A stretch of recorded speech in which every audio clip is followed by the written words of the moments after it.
fake news yan. Ang lumalabas lang dyan, ito mga desperado, nag-iimbento na lang na istorya para gumawa lang ng gulo. Wala naman silang maibibigay, wala silang naitutulong, wala silang kontribusyon sa buhay ng bawat Pilipino, kundi paninira lamang, kundi panggugulo lamang.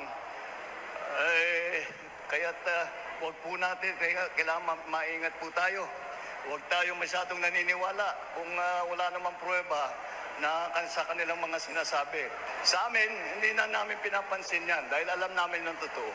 I have always said this with some of these rumors that have spread around. Kami, we have the advantage. We know the truth. So we will give it to you as soon as we can and as quickly as we can so that people understand what is going on.